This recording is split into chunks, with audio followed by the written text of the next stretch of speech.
2 ઓક્ટોબરથી એક મહાઅભિયાન શરૂ કરવાની મેં જાહેરાત કરી હતી। લીમદ્રા, હરિપુર અને ખાંભા ગામોની અંદર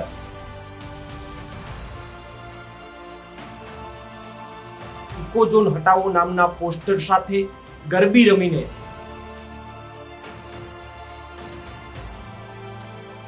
ગુજરાતમાં લોકસભાની કે વિધાનસભાની ચૂંટણી નથી, તેમ છતાંય આંદોલનના એંધાણ દેખાઈ રહ્યા છે। ગીર સોમનાથ જિલ્લાની અંદર ઇકો સેન્સિટિવ ઝોન મામલે દિવસે ને દિવસે વિરોધ જે છે તે વધતો જઈ રહ્યો છે। હવે માત્ર ન ગીર સોમનાથ જિલ્લો પરંતુ જૂનાગઢ અને અમરેલીની અંદર પણ ક્યાંક વિરોધ દેખાતો હોય તેવું લાગી રહ્યું છે અને આ નવરાત્રિના પાવન તહેવાર નિમિત્તે ક્યાંક આ વિરોધ ગામડાઓના શેરી ગરબા સુધી પણ પહોંચી ચૂક્યો છે। નમસ્કાર, આપ જોઈ રહ્યા છો ન્યૂઝરૂમ ને આપની સાથે હું છું પ્રદીપ। ગીર સોમનાથમાં છેલ્લા કેટલાક દિવસોથી ઇકો સેન્સિટિવ ઝોન મામલે માહોલ ગરમાયો છે અને ખેડૂતોની સાથે સાથે સામાજિક આગેવાનો પણ વિરોધ પ્રદર્શન કરી રહ્યા છે। તેવામાં હવે આખા આ સેન્સિટિવ ઝોન મામલે અનોખો વિરોધ પ્રદર્શન ગીર સોમનાથ જિલ્લાની અંદર જોવા મળ્યો છે।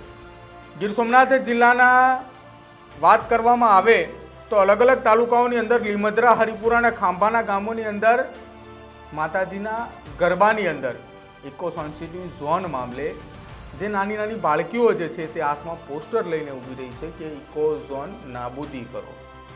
ઇકો ઝોન વિરોધી બેનરો લાગ્યા છે। ઇકો ઝોન વિરોધી બેનરોની સાથે તમામ ગામના લોકો ગરબે રમી રહ્યા છે। જો કે આ સમગ્ર મામલે આમ આદમી પાર્ટીના નેતા પ્રવીણ રામ કે જેઓ પણ આ મામલે લડત લડી રહ્યા છે તેમણે પણ પ્રતિક્રિયા આપી છે અને તેમણે પણ આ ગામના લોકોને જે વિરોધ પ્રદર્શન કર્યો છે તેને બિરદાવ્યો છે અને તેમને કહ્યું છે કે આગામી સમયની અંદર હજુ પણ ગીર સોમનાથ જિલ્લાના અલગ અલગ ગામોની અંદર આ જ પ્રકારે વિરોધ પ્રદર્શન ચાલુ રહેશે અને જે અંતર્ગત લગભગ 196 જેટલા ગામોની અંદર પણ આવો ને આવો જ વિરોધ જોવા મળશે। શું કહ્યું આમ આદમી પાર્ટીના નેતા પ્રવીણ રામે એ પણ સાંભળો। જૂનાગઢ, ગીર સોમનાથ અને અમરેલી જિલ્લાના લોકોના હિત માટે ઇકોઝોનની વિરુદ્ધમાં 2 ઓક્ટોબરથી એક મહાઅભિયાન શરૂ કરવાની મેં જાહેરાત કરી હતી। આ અભિયાન અંતર્ગત ગત રાત્રે વિસાવદર તાલુકાના લીમદ્રા, હરિપુર અને ખાંભા ગામોની અંદર નાની બાળકીઓએ ઇકોઝોન હટાવો નામના પોસ્ટર સાથે ગરબી રમીને પ્રતિકાત્મક વિરોધ નોંધાવ્યો હતો। સાથે સાથે આગેવાનોએ હે અંબેમાં ઇકોઝોન નાબૂદ કરવા માટે સરકારને સદબુદ્ધિ આપો આવા બેનરો સાથે નવરાત્રિનું આયોજન કર્યું હતું। ત્યારે તમામ ગ્રામજનોનો હું ખૂબ ખૂબ આભાર માનું છું। સાથે સાથે ત્યાંના સ્થાનિક આગેવાનો હરેશભાઈ સાવલિયા, મથુરભાઈ અને જયસુખભાઈનો પણ આભાર માનું છું। આવનારા દિવસોમાં તમામ 196 ગામોની અંદર આ રીતે નવરાત્રિનું આયોજન થઈ અને ઇકોઝોનનો પ્રતિકાત્મક વિરોધ થશે એનો મને સંપૂર્ણ વિશ્વાસ છે। જૂનાગઢ, ગીર સોમનાથ અને અમરેલી જિલ્લાના લોકોના હિત માટે ઇકોઝોનની વિરુદ્ધમાં 2 ઓક્ટોબરથી એક મહાઅભિયાન શરૂ કરવાની મેં જાહેરાત કરી હતી। આ અભિયાન અંતર્ગત ગત રાત્રે વિસાવદર તાલુકાના લીમદ્રા, હરિપુર અને ખાંભા ગામોની અંદર નાની બાળકીઓએ ઇકોઝોન હટાવો નામના પોસ્ટર સાથે ગરબી રમીને પ્રતિકાત્મક વિરોધ નોંધાવ્યો હતો। સાથે સાથે આગેવાનોએ હે અંબેમાં ઇકોઝોન નાબૂદ કરવા માટે સરકારને સદબુદ્ધિ આપો આવા બેનરો સાથે નવરાત્રિનું આયોજન કર્યું હતું। ત્યારે તમામ ગ્રામજનોનો હું ખૂબ ખૂબ આભાર માનું છું। સાથે સાથે ત્યાંના સ્થાનિક આગેવાનો હરેશભાઈ સાવલિયા, મથુરભાઈ અને જયસુખભાઈનો પણ આભાર માનું છું।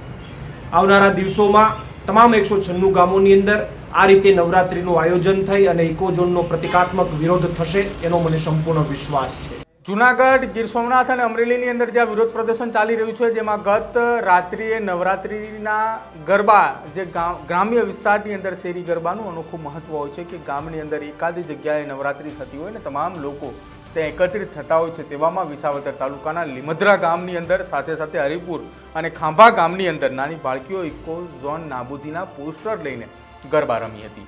આ સાથે સાથે ગામના લોકો જે છે તેની સાથે ગામના આગેવાનો પણ બેનરો સાથે જોવા મળ્યા હતા અને હજુ પણ તેમણે કહ્યું હતું કે આગામી સમયની અંદર જો આ ટૂંક જ સમયની અંદર આ ઇકોઝોન નાબૂદી ન થાય તો આગામી સમયની અંદર ઉગ્ર આંદોલન કરવાની ચીમકી પણ ખેડૂત સંઘના આગેવાનો દ્વારા આપવામાં આવ્યું છે અને સાથે સાથે ગામના લોકો પણ કહી રહ્યા છે કે અમે પણ તેમાં જોડાશું અને આ રીતે અનોખો વિરોધ કરીને પોતાનો વિરોધ જે છે તે નોંધાવી રહ્યા છે, પોતાનો વિરોધ દર્શાવી રહ્યા છે અને હવે ઇકોઝોનનો વિરોધ છેક માતાજીના ગરબા સુધી પહોંચી ચૂક્યો છે અને તેમનું એવું કહેવું છે કે જલ્દીથી જલ્દી આ ઇકોઝોન નાબૂદી જે છે તે કરવામાં આવે કે જેથી કરીને અમને અમારો હક મળે અને હક માટે જેઓ લડી રહ્યા છે તેની માટે આ નવરાત્રિની અંદર વિરોધ કરવામાં આવ્યો છે.